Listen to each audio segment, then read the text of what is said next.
We have also requested resources from out of state, as well as Northern California. Thank you to the first responders from Nevada, Oregon, and Washington State that are already on the road coming to LA County to assist. Lastly, the National Weather Service has predicted a continued red flag weather event with strong winds and low humidities, placing all residents of Los Angeles County in danger. To all of our viewers, please prioritize your safety as well as the well-being of those around you as we come together to continue to get through this widespread disaster. Los Angeles County firefighters will remain on the front line until we reach full containment, and we ask that you keep all of Los Angeles County in your thoughts and prayers. I would now like to invite up Los Angeles City Fire Chief Kristen Crowley to give her briefing. Thank you.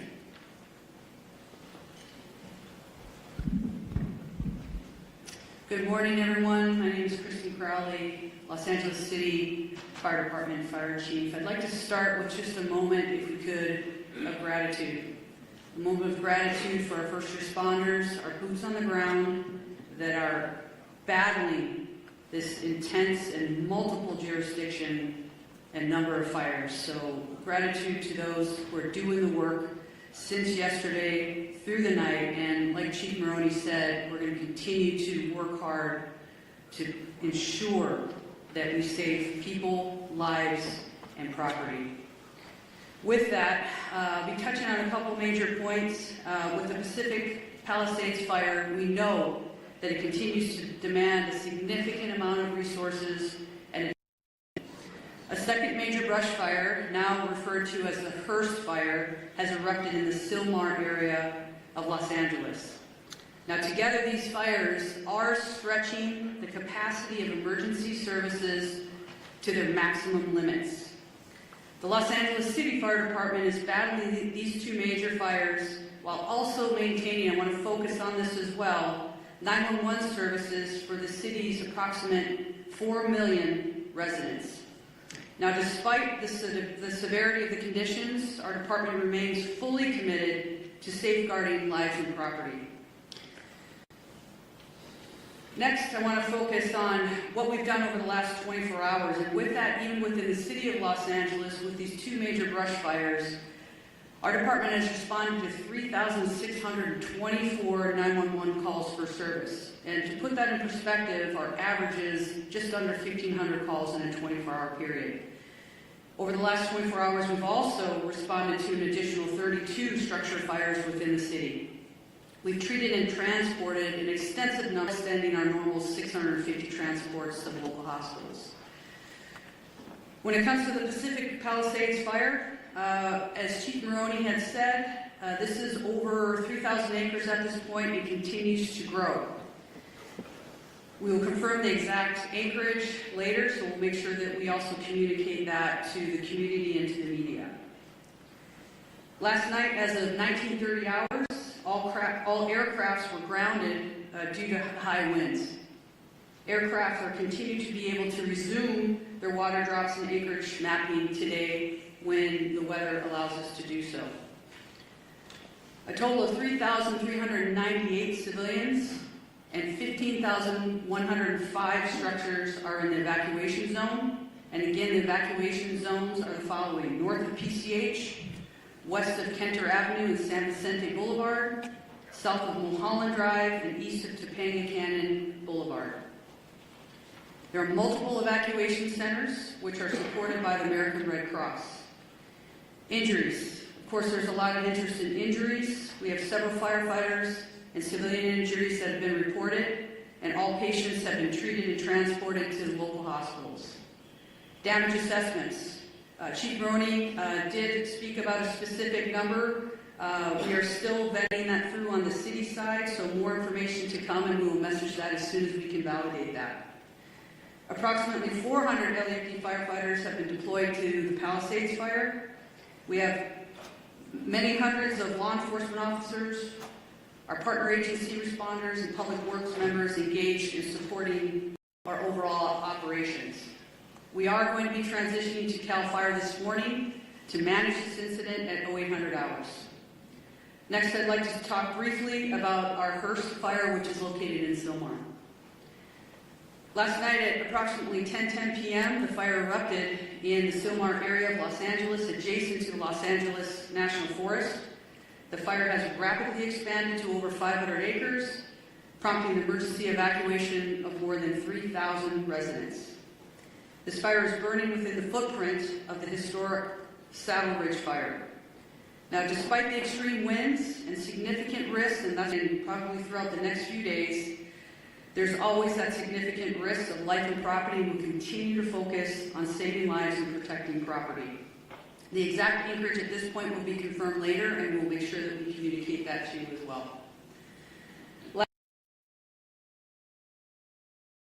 We're absolutely not out of danger yet.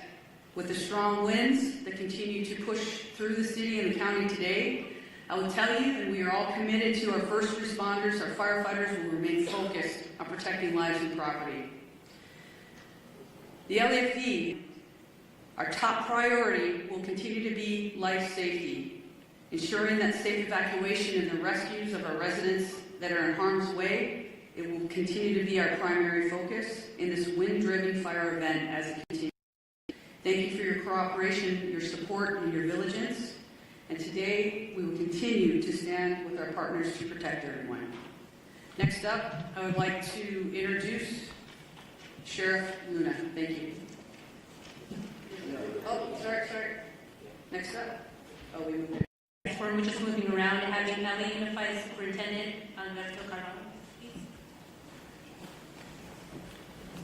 Thank you very much. Good morning, everyone. Thank you, Chair Barger, county and city leadership, in addition to the leadership of our first responders and our great community for the very, very important work you continue to do to protect our community, protect the assets, and first and foremost, the health and well-being and lives of members of our community.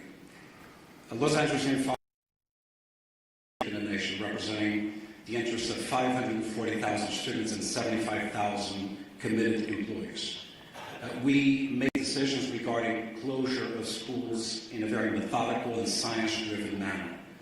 So after a great deal of consultation overnight with experts looking at the data and considering the fact that air quality conditions deteriorated significantly overnight, we have made the decision to shut down a number of schools, particularly in the eastern part of our school system. I will define what those boundaries are. School communities, beginning with leadership, workforce, and families have been informed about these areas. And as of now, those schools within the boundaries of the area that I will define are closed. This accounts for about 10% of our total schools in our district, about 100 schools out of 1,000 schools. The areas that I'm speaking about are schools located north of Manchester Boulevard, Firestone Boulevard, west of I-710, and south of Highway 134. Any school within that area, and that accounts again for the eastern part of our district, where the air quality met or exceeded are not appropriate for employees or students to be around, are effectively shut down. We will be making decisions about what will happen in those schools going into tomorrow by 4 p.m. today based on the evolution conditions. In fact, since we made the decision to shut down those schools, air quality conditions have improved significantly despite the fact that they worsened significantly overnight. I want to speak specifically about schools surrounding the Palisades area. As of last night, we had to shut down 5 schools as a result of mandatory evacuation conditions. Those were Kinter Canyon Elementary School, Canyon Elementary School, Marquez Elementary School, Palisades Charter Elementary School, Revere Middle School, and Topanga Elementary School, in addition to Palisades High Charter High School. We have reports that Palisades High sustained significant damage as a result of the fire. We are working with state and federal entities to quickly access resources to address the issues facing this community. I want to very briefly address our workforce. We know today is not going to be a perfect day.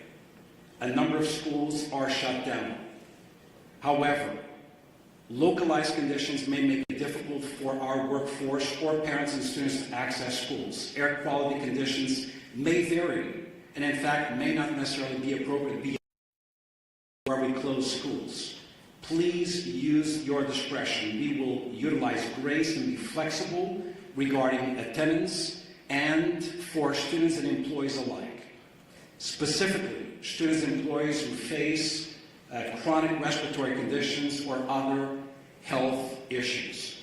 We will be flexible regarding these individuals. We will provide additional updates later on today regarding conditions of schools going into tomorrow. For the schools that are open, recognizing the workforce needs of the parents of our children. Beyond the bell activities, care for children in those schools will continue to be provided today. Today is not a typical day. We need flexibility, patience, and grace. I'll extend that to our workforce and certainly our parents and students in our community. Once again, those who have been impacted, and our eternal gratitude to the first responders of our community for the fantastic, difficult work they've done over the past year. Thank you very much.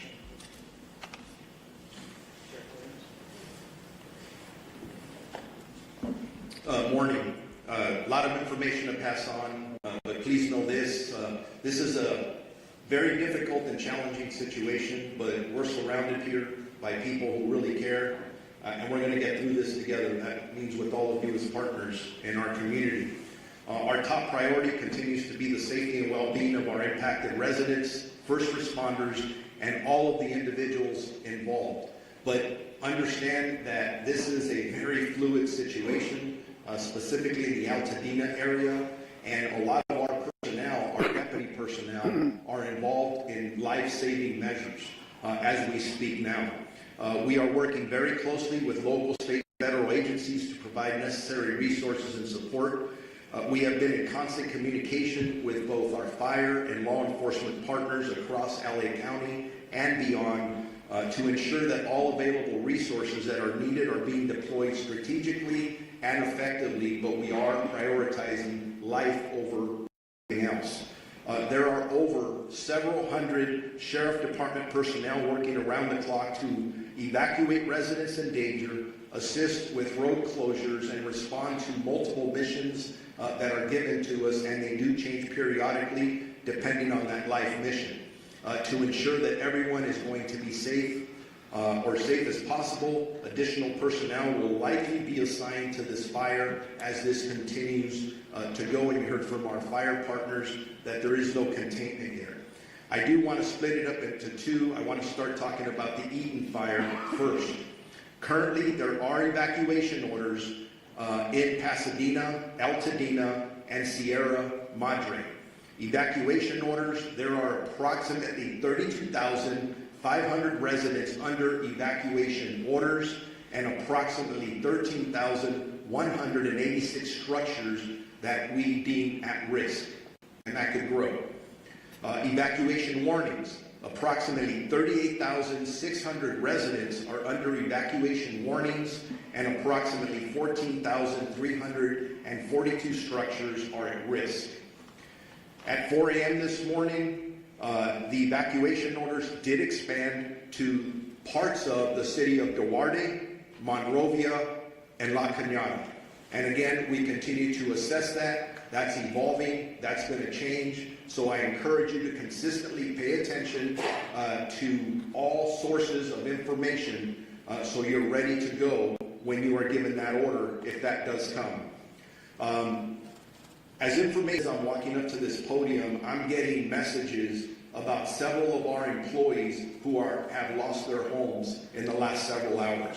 I don't know how many because we are still gathering that information, but like all we all live here in Los Angeles County, so we are impacted. So we're going to make sure that within our department, we're wrapping our arms around our employees just like we do with community members. Again, as I was coming up here, I did find out that we did have 2 fatalities in this area. I don't have any specifics. There is a lot of damage out there. We're still in the process of doing these assessments, trying to still save lives. So this information is going to change. The Altadena Sheriff's Station itself was evacuated, and it was at least limited on fire. There was some fire at the Altadena Station, but we did have to clear out all of our employees out of there. I'm hearing some miraculous stories, and they're just barely coming in, of our deputies who were trying to evacuate the Altadena Station, and then residents were running up from different locations around there, asking them for assistance in getting them out of their structures. And from what I understand, they were barely able to get people out before these structures started burning. There's just heroic stories of what our deputies are doing out there from last night and this morning. I want to make sure people know deputies are working to assist residents who are evacuating and continuing to make evacuation notices as we're speaking. They are securing areas that are evacuated, and it's always sad when I have to say this, but part of our responsibility is to make sure that no one loots or steals from our residents, our community members who are already being impacted. And I'm sad to report we made 2 arrests this morning for looting already. So if you are thinking about coming into any of these areas to steal from our residents, I'm going to tell you something. You're going to be caught, you're going to be arrested, and you're going to be prosecuted. Don't do that. Stay out of these areas. It's only for emergency workers and people who live there. We are, at this point, unable to clearly determine the extent of damage at this point because the conditions are rapidly evolving and the destruction needs to be assessed as the daylight hours have come forward. I do know that I've lost at least 1 sheriff's black and white to a fire. Thank God that the deputy is okay. But deputies continue to be on patrol throughout the road closure areas to ensure evacuation areas remain closed to the public. All schools in the Pasadena Unified School District are closed. There is a road closure at Altadena Drive from Allen to New York Drive. For those in need of shelter, please head to the Pasadena Convention Center, located at 300 East Green Street in the city of Pasadena. And we're working with them in Unified Command and in partnership as well. For animals, there are established shelters at Large Animal Shelter Rose Bowl Stadium at 1001 Rose Bowl Drive in Pasadena. Small Animal Shelter, Pasadena Humane Society at 361 South Raymond Avenue in Pasadena. I'm going to switch gears now to the Palisades fire that we've been heavily involved in with our partners, again, with LAPD and LA City Fire and everyone else that's up there working. As of this morning, the fire was still burning in that area. That's impacting our residents. Evacuations are in effect, continuously in effect for the city of Calabasas, the city of Malibu, Los Angeles City, Pacific Palisades, and unincorporated area of Los Angeles County and Topanga Canyon. Evacuation orders are approximately 37,000 residents under evacuation orders and approximately 15,000 structures at risk. Again, that's specifically for the Palisades fire. Evacuation warnings, approximately 20,000 residents are under evacuation warnings, and approximately 6,500 structures are at risk. There have been minor injuries, and our partners at the fire department have talked about those, and several, unfortunately, structures that have been lost, and we're still assessing those. Bear with me, I'm almost there. There's a lot of information, very important information. There are several road closures which can change rapidly. The 10 freeway at Lincoln Boulevard, southbound PCH at Las Flores Canyon, southbound PCH at Topanga Canyon, Coastline Drive at southbound PCH, westbound PCH to Entrada to eastbound closed from PCH and Malibu Canyon. We have established shelters up for that fire in the following locations. Westwood Recreation Center, which is at 1350 South Sepulveda Boulevard in Los Angeles. Pasadena Convention Center, which I already mentioned, you can go there. 300 East Green Street in the city of Pasadena. and El Camino Real Charter High School, 5440 Valley Circle Boulevard in Woodland Hills. Animal shelters, large animals, LA Equestrian Center at 480 West Riverside in Burbank. Large animal shelter, Pierce College, 6201 Winnetka Avenue in Woodland Hills. Large animal shelter, Rose Bowl Stadium in Pasadena. Small animal shelter, Agora Animal Center. And small animal shelter, Pasadena Humane Society as well. We got to take care of our pets. As I wrap up, a reminder, and you've heard it from several of us, you need to be prepared. If you are in a warning area, make sure you have your essentials, your important paperwork, your medications, things that you can take, your phone charger to survive for at least a week. But if you are told to evacuate and given an order, there is nothing worth your life. Please listen to the police and fire officials that are out there and be prepared to evacuate. If you have more questions or there's about evacuations, evacuation centers, or road closures, go to lacounty.gov/emergency or our Sheriff's Department social media. Now it's my honor to introduce my partner, the Chief of the Los Angeles Police Department, Jim McDonald. Thank you very much. And as you look at the group assembled behind me this morning, each of those and everybody we represent who's out in the field all have families. Many are impacted directly by the fire, but they leave those families to come and try and be able to help everybody else who's out there. So I owe a debt of gratitude to everybody who is putting it all on the line for everyone else. This is a tragic time in our history here in Los Angeles, but a time where we're really tested and see who we really are. And it's critical that at these times we be patient, that we come together, that we focus on saving lives and to be able to do the very best job we can, so when we look back on this, we know that we did what we could for others. I look at the people who were out there on the line last night. The winds were like something that I had never seen before. Firefighters, police, they're out there sheltering in their vehicles, their trucks and their cars, so that they don't end up getting burned from the fire that was being driven by 75 plus mile an hour winds. They were there until they could get out of the car and go back to doing their work. As you can imagine, a very difficult circumstance to deal with. These are, as I mentioned, unprecedented conditions, but also unpredictable. As the fire continues to spread and pop up in different locations, none of us know where the next one is going to be. So I would ask you to be vigilant, to look at your neighborhood, to talk to your neighbors, to have everybody on board, so that if they see something start up, that we get on it very quickly. We get fire resources out there as soon as we possibly can, because with these winds, once it starts small, it'll be very big very quickly. And so I would ask for everybody's help, cooperation, and vigilance in that role. As you've heard before about evacuation, that makes the difference between living and not. And so I would ask you to take these warnings, these orders to evacuate very seriously. As you've heard over and again, be ready to go, pack what you need up, but then please comply with these orders. Then we don't give them, put them out lightly. When we believe that you're in the path of the fire, we're going to order that evacuation. And we really, really need your compliance on that, because if we have to send people in to try and make rescues, those people are putting their lives on the line directly for something that could have been avoidable. Sheriff Luna mentioned looting. That's something that we also have to watch out for. That is incredible that we'd even have to talk about that during these tragic times. But we are going to take that also extremely seriously, and we will follow up with that in the strongest way possible. As far as traffic goes, that's something that we're used to dealing with here. This will be an extra test of gridlock in many places due to people not having access to their normal routes. I would say that if you have an ability to be able to stay out of the west side today, to commute or to work from home, as long as your employers are good with that, to take advantage of that. The air is very tough today, for particularly those who are challenged medically. If you can stay home and work from there, I would recommend that. We will continue to support our partners and the fire service and our other law enforcement partners.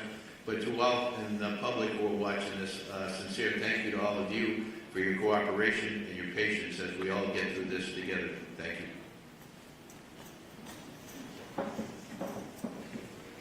Now we're going to introduce my colleague, Supervisor Lindsay Horvath, who represents the city. Thank you, Madam Chair. This morning, we woke up to a dark cloud over all of Los Angeles. But it is darkest for those who are most intimately impacted by these fires. It has been an immensely painful 24 hours for communities I represent. The Palisades, the Hearst, and Woodley fires are all in the 3rd District. But our strength is in our togetherness, and that will determine how we make it through. We need your partnership in this time of crisis. It is difficult to process the immensity of the destruction and loss. We extend our hearts and every resource we have to all of our impacted residents. We know when we talk about these structures, they aren't just structures. They aren't even just houses. They're homes. This is our home. These are places where we built community, where we raised families, where we made memories that we will never forget, even if we can't go back to these structures. These are our home. Losing home is simply devastating. And I know that we are all here to support you and stand with you in this time of need. Aggressive winds and fire know no jurisdictional boundaries, nor does coordination and action across our LA County agencies with President Biden and Governor Newsom as they unlock support through fire assistance management grants for Palisades, Eaton, and Hearst fires so far. The talent and tenacity of our first responders is nothing short of extraordinary. And I've said it before, these people on the front lines are doing this because this is their calling. This is not simply a job that they came to have an occupation. They are called to this work to keep us safe, to keep our community safe, and to do all they can in this time of crisis to protect our Los Angeles County. Overnight winds grounded our vehicles, and we have red flag conditions through the end of day tomorrow. But we know that because of these fearless warriors on the front lines, we are doing all that we can to contain this fire. Thank you for your work to keep Los Angeles County safe, including the 3rd District communities of Pacific Palisades, Topanga Canyon, Sunset Mesa, Malibu, Santa Monica, Sylmar, Granada Hills, Balboa, and surrounding communities. Our #1 message to everyone in impacted areas is to follow all evacuation orders and warnings and to stay where you are safe as long as the evacuations remain in place. We continue to have shelter capacity for you, as you have heard, for you, for your pets, and we have animal sheltering sites as well. These orders are not just to keep you safe and to keep your community safe, they are also to keep those on the front lines of this devastating crisis safe. And the longer that you wait to evacuate, the more you are putting people in danger who are putting their lives on the line to protect your homes. Please don't do this. Please evacuate. There is also an evacuation order in Santa Monica, the northern border of the city to San Vicente. The warning is north of Montana to San Vicente as well. We have an evacuation order as well as a warning there. Barry J. Nydorf Juvenile Hall is in Sylmar, and that is under evacuation warning because of the first fire. Our probation department has evacuation plans in place should that move to an evacuation order from a warning, and our priority is to keep our youth in our care safe. Santa Monica Malibu Unified School District has closed its schools today, and as you heard from Superintendent Carvalho, LAUSD has a variety of updates. We have heard from our state insurance commissioner as well, and while this is still quite early in this emergency, we do have some initial guidance from his office for evacuated households on reimbursable insurance expenses, with information to be found at insurance.ca.gov. Obtain a complete copy of your insurance policy. Take note of additional living expense limits. Track additional expenses. Document conversations with your insurer or adjuster. And don't rush any decisions. If you have any questions, call 800-927-4357. Please continue to check emergency.lacounty.gov for the latest information. And I know we will see brighter skies by working together. Los Angeles County will continue to be unrelenting in our response. Only the finest on the front lines fighting this fire. It's our duty to see them succeed. Thank you. All right, now we are going to hear from LA City Council President and Mayor Pro Tem, Marquise Harris-Johnson. Thank you so much. Good morning, everybody. On behalf of the City of Los Angeles, I just want to begin by thanking and recognizing and acknowledging the great work of our first responders, especially the men and women of the Los Angeles Fire Department, who last night we all witnessed doing heroic work in the face of grave danger.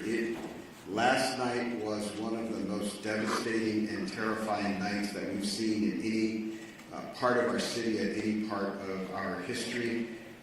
Fire literally taking out structures, and our public safety professionals created an environment where injuries were kept to a minimum, fatalities were kept to a minimum, and we wake up this morning with a renewed spirit that we can defeat this fire and move on to a brighter day. I want to also acknowledge the two members of the council that are with us today that represent the areas of the fire, because every time I looked on the television, you were there knocking on doors in neighborhoods, in community centers, at the shelters, making sure the community was okay. And then an absolute professional, someone who, since I've been on the council with her, has had to fight a fire almost every year.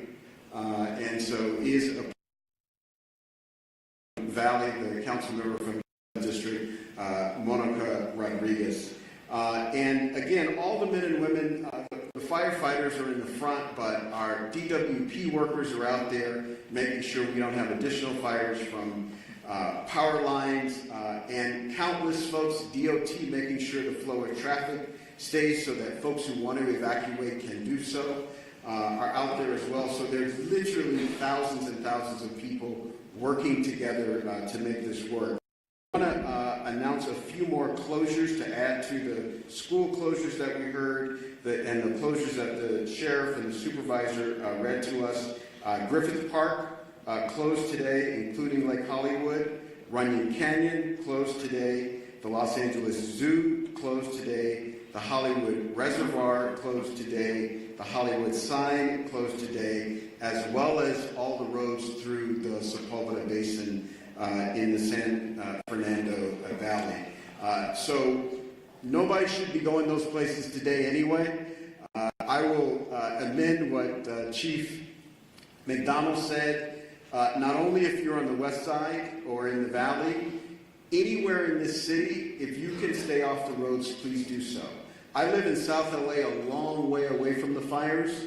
Visibility is less than 1 block because of the smoke. So if there is not a good reason for you to be on the roads, we ask that you leave the roads open as possibly as you can to the public safety professionals that have to do their work and will lead us out of the crisis that we face here in the city of Los Angeles and the county of Los Angeles today. Also, lastly, just grateful for the work of the President of the United States, kicked in for us late last night, who happens to be in Southern California. The governor was with us in the Pacific Palisades last night and has helped out. And a range of municipalities around the county and outside the county have come in to help where they can. We're extremely, extremely grateful for their help in this time of crisis for our city and our county. And with that, I will ask the Director of the Office of Emergency Management for Los Angeles County,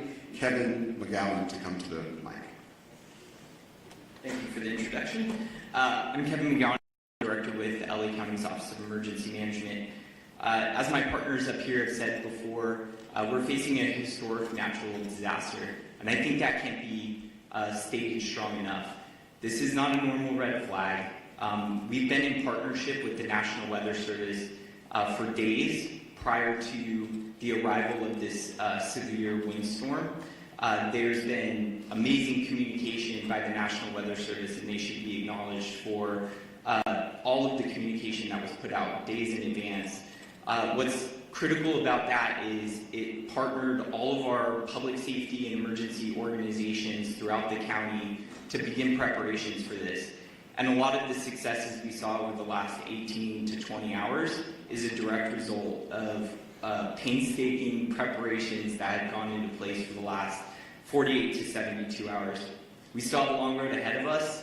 Our county is known with wildland fires. We just finished working on the Franklin fire. We've had the bridge fire, the post fire. This has been a very destructive fire season. This is just going to add to it. Our eyes are on mitigating the impacts from this emergency, working with our community partners, and then charting a course for what will be a long recovery effort. With that, I would like to introduce our Department of Public Works for LA County Director, Mark Pichelle. Good morning. Thank you, Kevin.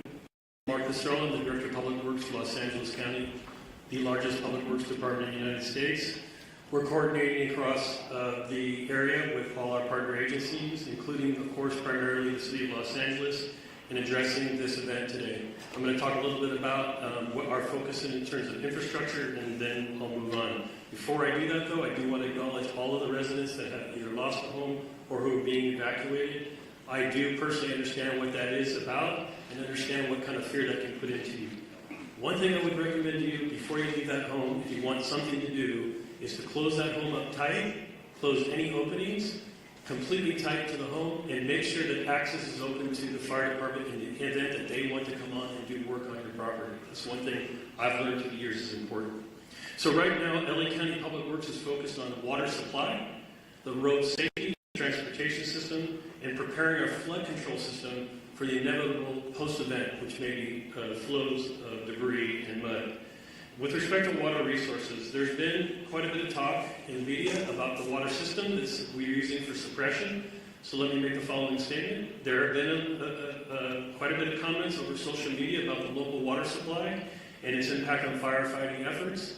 There is collaboration across this region. Over 200 water retailers serve the region. LA County serves the area in the Eaton fire area. LA City serves the area in the Palisades area. We also serve the Palisades area in the north area, unincorporated area of water supply through the hydrant system. The municipal water systems that service our homes and businesses continue to work effectively. However, they are not designed to fight wildfires. A firefight with multiple fire hydrants drawing the water from the system for several hours is unsustainable. This is a known fact. That's why air support is so critical to the firefight, and unfortunately, wind and air visibility have prevented that support. However, county and city water reservoirs, open reservoirs, are available and on standby once that support becomes available. We will be having fixed wing as well as helicopter draw of water from our system. We also need customers to understand that it is really quite futile to attempt to fight fire with your hose at your house. That's not something I would recommend you do, but in fact I would ask that you turn off your water and turn off your gas, both things before you leave, but you continue to have that water supply for the hydrant system. The transportation system is operating with many, many closures. Those closures are meant for evacuation as well as fire suppression efforts. So we're asking residents not to abandon vehicles in streets, to not park vehicles in streets, but to leave those vehicles on your property. And we ask that you drive very carefully because we also have the other event of wind right now. And we have numerous signals out across the area. So we need people to drive very consciously in the street system. And then the third piece in the road system and in our homes is the wind is causing massive tree fall. We have numerous, over hundreds and hundreds of trees that have fallen in the area already. We expect more of that to occur. This is a safety hazard for you and your children. So we're asking that you Avoid walking outside, avoid being under trees, avoid parking cars under trees, all the things that you can imagine that a tree can do. A tree can be just as devastating to a home and to your personal self as a fire. So please be aware that the wind event is going to continue and the infrastructure is in place to do with that. We are currently preparing to remove that. We are removing trees as they fall where it's safe to do so. There will be a mass debris removal system put together that the county is coordinating. But we would be removing and working with the cities to remove the mass debris that's going to occur, not only from the fire, the structures that have been damaged, but all of these trees that are down. So please, one of the things is make way for our utility workers who are in support of the very, very, very brave firemen and sheriff and police force that are out doing their job. We are in full support of them. So lastly, on the flood control system, this is just a quick note that yes, in fact, we will have a lot of debris. The flood control system has been impacted. That covers the entire region by the fire. In fact, many of our facilities have been burned. One in Eaton area, Eaton Yard, where there is a debris dam there, and its facilities are currently threatened. We're looking at that and we're going to raise up those systems. As we enter into post-fire, our department will be available to do review of your individual properties to make sure that you're safe from debris flow as another event that may occur in LA County. With that, I'm happy to turn over the microphone to my partner, Manager Janice Quiñones. Thank you, Mark. I am Janice Quiñones, CEO and Chief Engineer for LADWP. I want to start by thanking everybody on this response. I've been in emergency management my whole career, and the collaboration I've seen in this response has been incredible, especially our first responders. I want to thank our crews that have been working on high winds trying to restore power as fast as possible.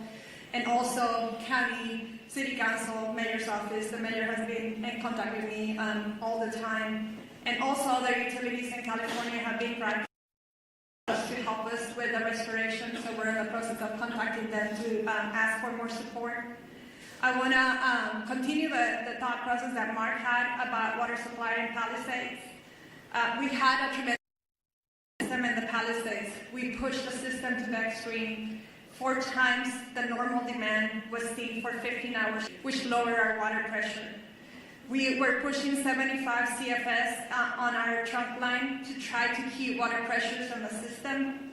If there's a message to take away from me today, is I need our customers to really conserve water, not just in the Palisade area, but the whole system, because the fire department needs the water to fires, and we're fighting a wildfire with urban water systems. And that is really challenging. What happened in Palisades? We have 3 large water tanks about 4:45 p.m. yesterday. We ran out of water in the second tank about 8:30 p.m. and the third tank about 3 a.m. this morning. Those tanks help with the pressure on the fire hydrants in the hills of Palisades. And because we were pushing so much water in our trunk line, and so much water was being used before it could get to the tanks, we were not able to fill the tanks fast enough. So the consumption of water was faster than we can provide water in our trunk line. So I want to make sure that you understand there's water on the trunk line. It just cannot get up the hill because we cannot fill the tanks fast enough. And we cannot lower the amount of water that we provide to the fire department in order to supply the tanks because we're balancing firefighting with water. So we have our operations people on the water side at the command post with the fire department, helping them with tactics to ensure that we can provide as much water as we can find to our first responders. What are we doing now?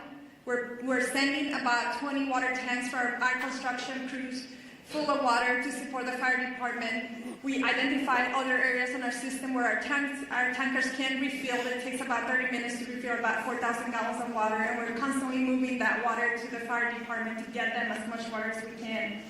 I would also ask for the people on zip code 90272, because we're pushing the water system so hard, our water quality is decreasing. So we're going to be issuing a boil water notice this morning, and that will extend for about 48 hours. The water quality is low. We have a lot of ash in the system. And so please, if you're going to be drinking water, you need to boil the water. Those boil waters will continue to increase as the system starts restoring.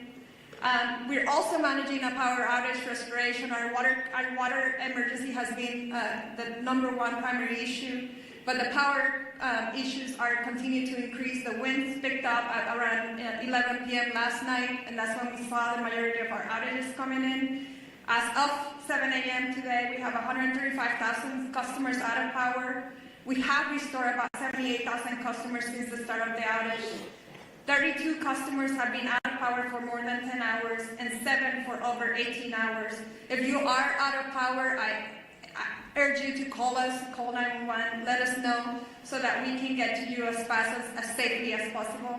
We are on a severe emergency activation at the EOC for both water and power. It's taking us 24 to 48 hours to get to all of the outage. That's why we're going to start increasing our mutual aid request to get more crews on here to reduce that restoration time. But we cannot do that until it's safe for our crews.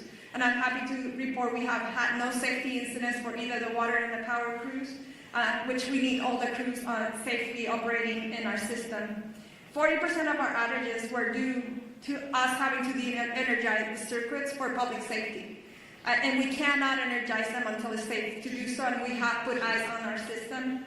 20% is because of wire downs, and 6.5% is because our system has protected itself from further outages, and so we have to patrol every night before we come back online. With that, I just want to thank everybody, and Madam Chair. Thank you so much. We want to transition. We're 5 minutes over. We do want to give a little bit of time for question and answer with the press.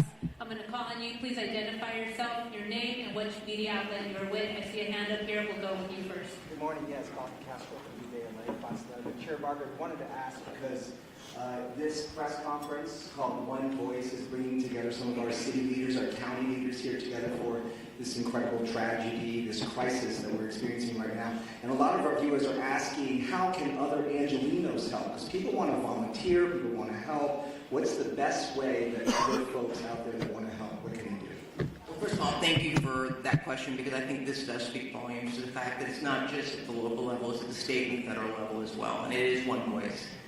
We're seeing these fires taking place countywide, which is stretching our resources to the public. I mentioned All Saints in Pasadena that's opened up its church to people that are evacuating, people that are not only part of their parish, but also people that are seeking refuge. I would encourage, and we will work with our Office of Emergency Management, to put together a list of what you can do to help. I know at Pasadena Convention Center, they're looking for resources, food, and blankets.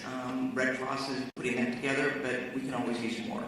So this is the time for us all to come together. I mean, we're trying to wrap our heads around just getting this fire under control. But make no mistake, we will put something together so that people can offer their support. You are seeing the goodness, and I know Supervisor Horvath mentioned it. With all these horrific stories you hear, you also hear stories of people that are doing amazing things to help their neighbors and their community. Thank you for that. I'll go ahead in the green shirt.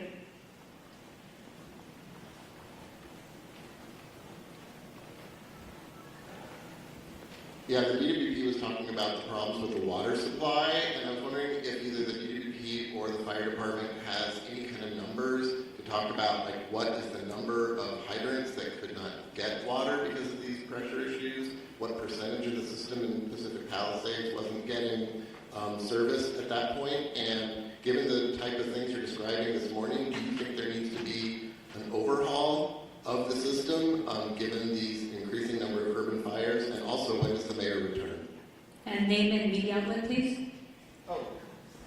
David Zahniser with the Los Angeles Times. So, Chief, please correct me if I'm wrong, but we were trying to keep water at all altitudes on the Palisades, and I think about 3 in the morning, that's when the hydrants went dry above the break area. We are able to push water on the east side of that, and we have some water on higher elevations, 16 to 18,000, but at 3,000, at 3 a.m., all of the fire hydrants went dry in the Palisades. To your question on climate resiliency and how do we need to update the system, I would say that that is true. We were talking with the county supervisor and Mark on how are we going to change the way we operate our water systems for events like this. This is an unprecedented event. I think the 2011 winds was significant from a power outage perspective, but the fires have really increased the response complexity of this. We had crews trying to mitigate this, and we had to evacuate. We worked with fire department to try to get back in and try to fill the tanks again. It wasn't safe to do so. So you're managing the fires, you're managing the power outage, and you're managing the water needs because there was an urban wildfire firefighting. So yes, we have to look at our system from a climate resiliency as a region. And it's going to be more than just DWP. It's all the water agencies here, including the county. Thank you. Over here in the burgundy with a mask. Name and media outlet, please. And the mayor question. Real quick, I can speak on the operational side of the hydrants. We don't have a specific number to the hydrants. We do know contingency and emergency plans. So oftentimes, just so that the public is aware, in large brush fires, water supplies are normally limited. So with that, our apparatus do have the ability to draft water if we need to out of pools, ponds, any type of water resource. We also utilize the water tenders, in which we spoke about a little bit earlier. So with that, I just wanted to clarify that. In regard to when the mayor is returning, I spoke to her this morning at 4 o'clock. She's on her way for the last leg of her journey back home from Dallas, so her ETA is right around noon. Thank you. Go ahead. Buenos días, everybody. Ali Santana with Telemundo 52. For Chief Crowley, Chief Maroney, where can people go to donate food, water, supplies, and for Superintendente Carvalho, Sheriff Luna, and CEO Quinones, just something in Espanol for our people? We will do something in Spanish right after we conclude over here with a couple of Spanish speakers regarding the volunteering information. Sure. So thank you for the question about the donations, and I spoke the community's efforts in regard to donations. Now, what I do want to be mindful about to make sure that we share is please listen to the direction of where those donations, either through money and or food, any type of donation, it can become problematic if the public starts to just drop things off. So we are putting together a strong plan from our Emergency Operations Center. We're at the highest level at this point. We're coordinating with the county as well. So stand by for more information. We want to be very purposeful and strategic in how we're going to collect those donations, and they are welcomed. Right over here with the glasses and the gray, right behind you. Over here with the hand up. Scott Snowden, Santa Monica Daily Press. Question for Ms. Horvath. Are there any forecasts or predictions at this point for the economic impact of this? There are no early numbers of the economic impact, but we are already exploring how we can do, for example, a business interruption fund, as we have done in other states of emergency. Also been impacted in addition to the people who are experiencing difficulty in their homes. So we are looking at what resources the county has available to support on all fronts. But thank you for the question. Lastly, do you think this will affect insurance companies and their approach to house owners going forward? I believe it already has, and the conversation is ongoing. As I shared earlier from the insurance commissioner, I know this is an ongoing conversation in his office, and he has provided that information and welcoming phone calls from folks who do have questions about insurance impacts as a result of these fires. I do know that yesterday, through the help of our chair, the county declared a state of emergency, as did the governor, and I know that there are other states of emergency that will be declared in order to make sure that all residents are able to readily access everything that they need to. Hi, Grace Toohey with the Los Angeles Times. I was hoping one of the fire chiefs could talk a little bit about long-range spotting and how far we actually saw embers jumping from one fire to other spot fires. And then additionally, we heard repeatedly fire crews requesting help, backup, and not having enough crews. Were you guys prepared enough for this? Do we have enough resources to fight these fires? Thank you.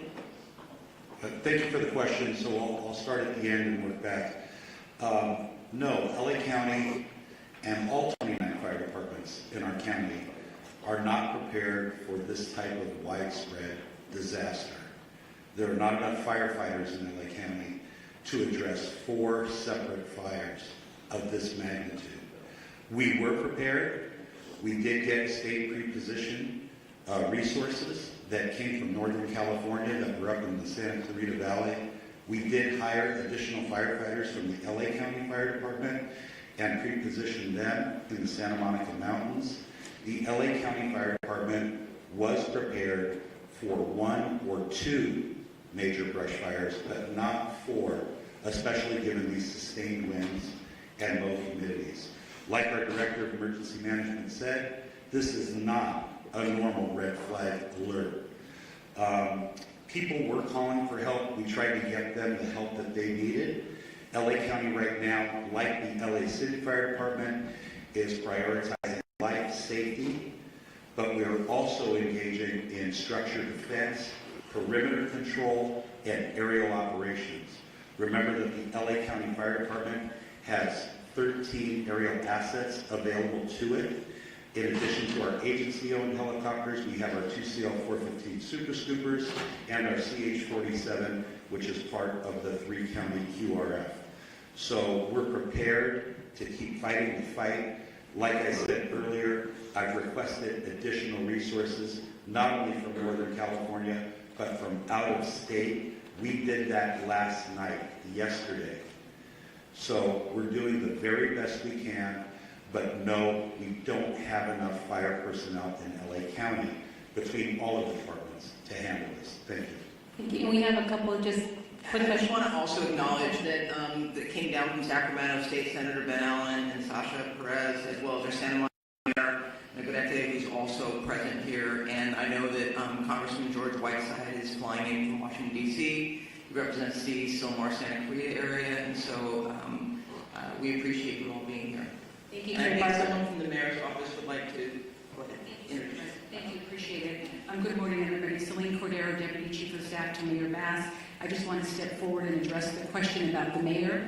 The mayor will be on the ground shortly, very shortly this morning, and engaged. But I want to assure the community and the city are engaged 100% of the time, the entire last 24 hours throughout this unfortunate event and crisis. The mayor has been in constant communication with our chief of police, our fire chief, our council president, our law enforcement partners, our Supervisor Barber, thank you, and our county partners. So I just want to stress she's had 100% access the entire time that she's been traveling and been actively involved in the decision making. So thank you very much to all up here, and the mayor looks forward to meeting you very shortly this morning. Thank you for that. Over here in the green shirt. Good morning. Stephen Coleman, KABC. You mentioned 4 fires. I'm aware of 3. Could you describe and characterize the 4th fire? County fire? Yes, I can speak briefly on that 4th fire was a Woodley fire, which ultimately is a smaller fire. We threw a lot of resources at it. It is under control at this point. We'll push that information out to the media so you have the very specifics, but we're calling it the Woodley fire. Could you tell us where it was located? Yeah, it was in the Sepulveda Basin. Yes, sir. Thank you. Last question, then we'll have one-on-ones. Hi, I'm Samantha Norris, San Fernando Valley Sun. I know the Hearst Fire is one of the smaller fires here, but can somebody speak more to what resources are being done for the fire? And for people in the Sylmar area, what are the evacuation zone areas, any closures, and where those people can go in the area? Hi, good morning. Councilwoman Monica Rodriguez from the 7th District. Last night we evacuated 71 horses from the Stetson Ranch area. The fire came up quickly, and so thankfully they were safely evacuated to the Hansington Equestrian Center. As we indicated, this is a very dynamic situation, and the lack of aerial support is making it that much more challenging for firefighters to be able to fight these fires, whether it's in the Palisades or any other part of the county. And so it's critically important that people heed the evacuation orders. In the Sylmar community, Richie Ellen's rec center in Pacoima is available for the evacuations. Currently, there is 80% vacancies, so there's still capacity for people to evacuate there. Going beyond that, we will continue to open up additional facilities as it's needed. I want to assure the public that the things that you can do, and I know the question was asked earlier, if you're not in the immediate fire area, there are things that you can do to be of assistance, and it goes to looking at hardening your home from any potential threat of embers. These embers fly, they can go for a couple miles. So we want to ensure that they do everything to create the defensible space in their homes if they're in the adjacent areas. Again, staying off the roads to the greatest degree possible. More importantly, reducing your water usage at this time. Because there is no aerial support, all of our water is being heavily demanded upon for these firefights in all parts of the county. So these are the proactive measures that people can be taking to be of assistance immediately given the needs of our first responders. If you have downed power lines, report those to 911. We can also report all outages to 1-800-DIAL-DWP. And most importantly, for trees that are down, because we know we have a lot of road blockages, our Bureau of Street Services, for the City of Los Angeles, all of our street services crew and public works crews are out there doing that work as well, and they are part of our first responders. We want to make sure that everyone goes to 311 so that we can keep the roads clear for everyone to have the greatest amount of access for our fire personnel. But most importantly, for the adjacent equine areas, because I know in the Hirsch fire we're concerned about the spread right now. There's a lull in the wind, but we're concerned about the potential spread to other equine areas. We want to make sure that we launch our for horsekeeping areas in the northeast San Fernando Valley, and I want to continue to urge the public in these adjacent areas to please be prepared with your bags, with your important documents, to be ready to be prepared to potentially heed the call for evacuation. Thank you. Thank you very much. We're over time. We're going to... Just one clarity as well, so you have some of the statistics. It started at 1010 last night. The latest acreage we have is 500 acres. We're working closely with our partners, which are the Los Angeles National Forest. We have a rep over here behind us, so we can do some one-on-ones if you want more specific, but we are unified with them. Also, the good news is, through the heroic efforts of our crews working through the night last night, our overall objective was to keep that fire so it did not overpass the 5, did not cross the 5 at this point. We're able to hold it to that point, but again, the winds are back up. We're working really, really hard there to make sure we maintain that, and we continue to work really, really hard with our partners. I don't have too much more to add, but I will share that the Los Angeles City Fire and the Angeles National Forest went into unified command immediately when that fire started. And that fire started in an area we're well exercised, known as the mutual threat zone. So that's a part of our pre-planned unified command area, and that includes ground resources, aircraft. And of course, as I mentioned, aircraft has been having a hard time finding good air, and actually with the wind speeds. We're assessing aircraft availability every minute, continuously watching for a window to get aircraft up from multiple parts and multiple agencies. The Angeles National Forest aircraft and the air tanker base that services the Southern California areas in Lancaster under the U.S. Forest Service, and they're watching for opportunities to launch aircraft. But last night, the winds out in the Antelope Valley were just as bad as they were here in what we call the front range, so we're still struggling to get aircraft in the air. Yes, sir. Robert Garcia, Fire Chief for the Angeles National Forest. Thank you. We are wrapping up our press conference. Short for Spanish media. If you gather right over here, we will have Sheriff Luna and also LA City PIO with Fire David Ortiz. So Spanish interviews right over here to my right.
Seriously. Let me see. Sorry, I was interrupted before. I went for Senator out. I think we're good. Oh, good. I'm just here to cover the news conference. I don't have a report. Oh, okay. Thank you, though.